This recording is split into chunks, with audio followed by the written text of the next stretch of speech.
enemy.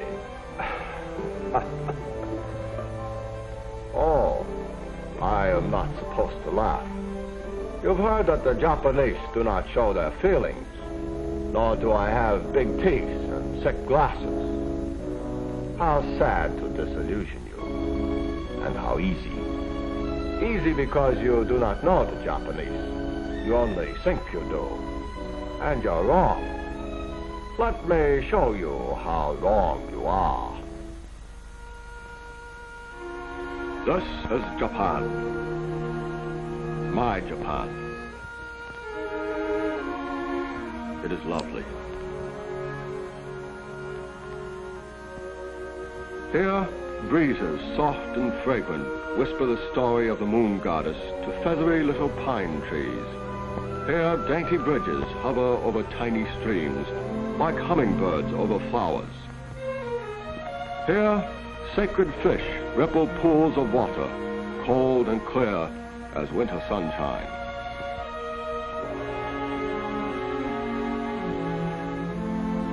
Here, too, stands Fujiyama, the holy mountain, reaching down to the boiling center of the earth and soaring up to touch the stars, commanding us to fulfill our certain destiny to rule.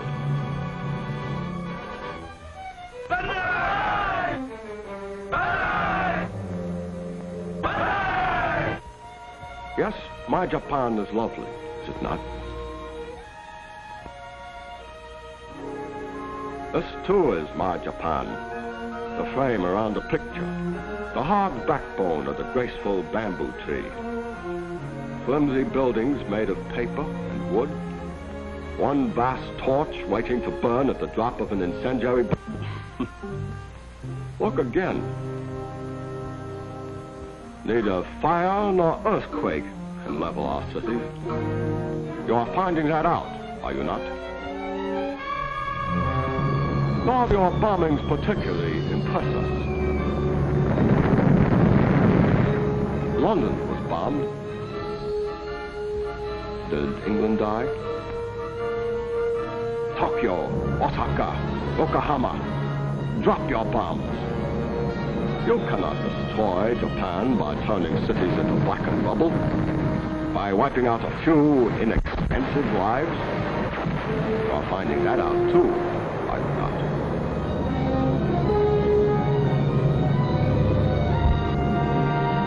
You cannot destroy Japan because you cannot destroy its heart, the Japanese people.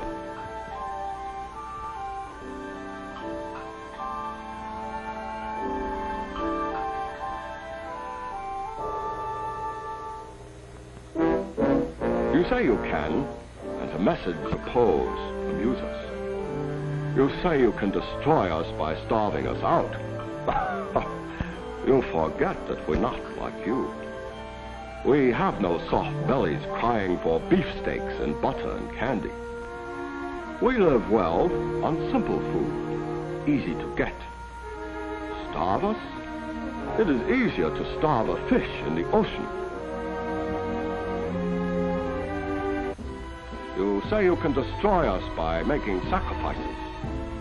How we suffer when you do not have a full tank of gasoline. How devastated we are at the sight of you jammed into pleasure trains. How we tremble when you have to wait to get into movies, restaurants, nightclubs. Sacrifices? What a delightful and foolish sense of humor you have. Or do you really take yourselves seriously?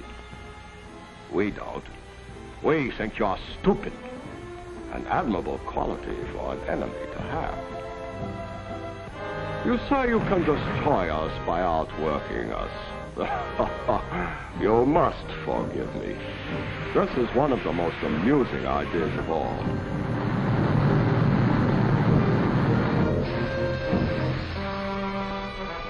You have not met our workers, have you? Meet them now and see why I laughed. They work long hours than you do, twice as long quite often. Why not? They are not working clock. They are working to win the war. They do not make as much money as you do. Well, they are not working to make money. They are working to win war. They work every day of every week. Is this so strange? They are not working to get days off. They are working to win the war. And they stand for hours in long lines to buy these Japanese war bonds. Turn them in later. Again, you show your stupidity by assuming that we are like you. We hold our bonds to win the war. You say you can destroy us by outfighting us. You cannot. You cannot outfight us because the path ahead of you lies straight up the steep and rocky mountain of Japan, and it is slippery with blood. Your blood. You are a nation of bargain hunters. You will not be willing to pay the full price of victory. In pain, in work, in money, in lives. Guadalcanal, Tarawa, Saipan, Iwo Jima. You boast of them as major victories. To you, they are. Us, they are minor defeats. The loss of island outposts.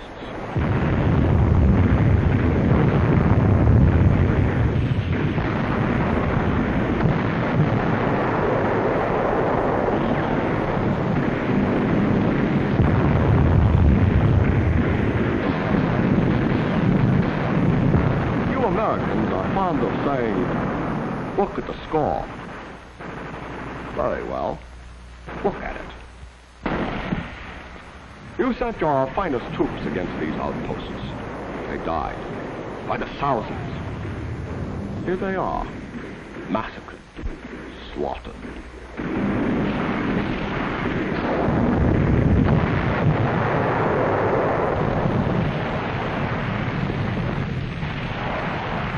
But you took the islands, you say? Yes, we expected you to. That is why we garrisoned them with second-rate troops. The best of your lives for the worst of ours. We, too, know a thing or two about bargains. You have not yet faced the best of our armies.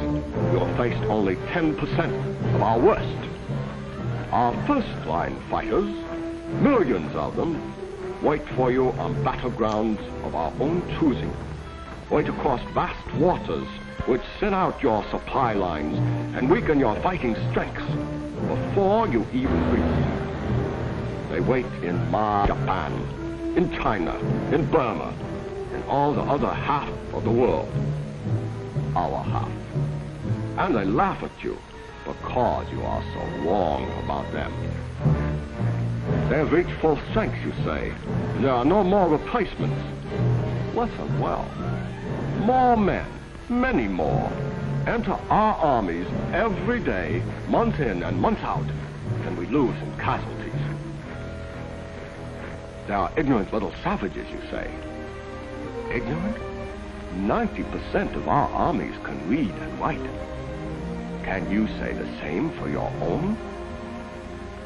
Little, whole divisions of our first-line fighters, our real armies, are big men, the kind you describe as six-footers. Savages? No, merely realists who face facts. It is a fact that the strong rule the weak, so we rule the weak. It is a fact that the strong remain strong only if they exercise their strength.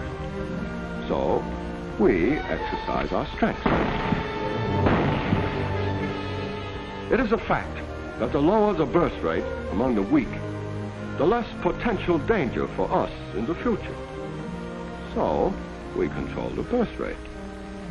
It is a fact that prisoners taken become a liability after they are drained dry of useful information. So we either transform the liability into an asset, labor for our rice fields and factories, or we write off the liability completely.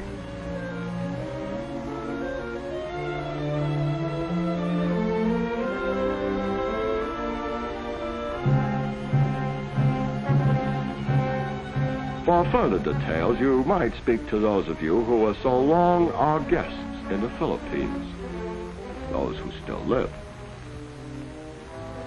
It is a fact that human lives are cheap. Unlike you, we have no cowardly illusions about their value. So we spend lives freely. Yours and ours. Freely, did I say? I am too modest. Lavishly is more accurate.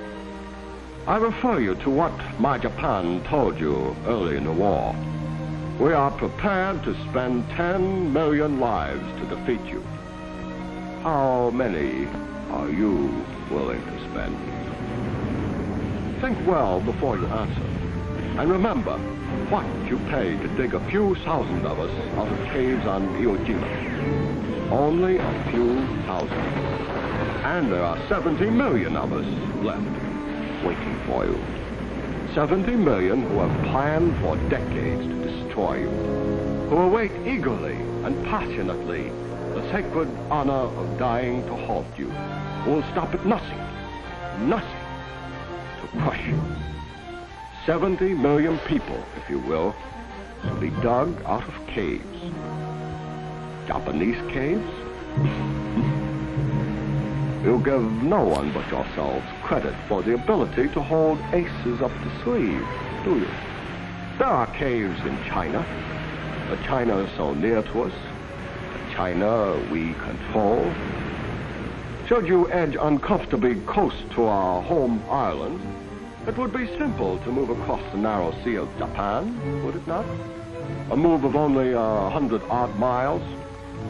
Already we have much of our industry there. And then, imagine, if you have the nerve, what it would be to dig 70 million out of buildings, gullies, caves, mountains, in a country as large as yours. Imagine even trying to pursue us into such a vast fight. You have seen a fly trapped and attacked by the spider. Come close, and you will die in the same way, bled white. No, we have not even begun to hurt you, nor you us. Our war has not even started. We know this because we know the heart of Japan. You do not. We are not Germany, a walnut. We are Japan. A mountain easily eaten once the shell is cracked. A spider web, a flame that feeds on hate of you. Let the game begin. We gamble only once and for all time, and the stakes are all or nothing. Perhaps I disturb you with my harsh picture of what lies ahead.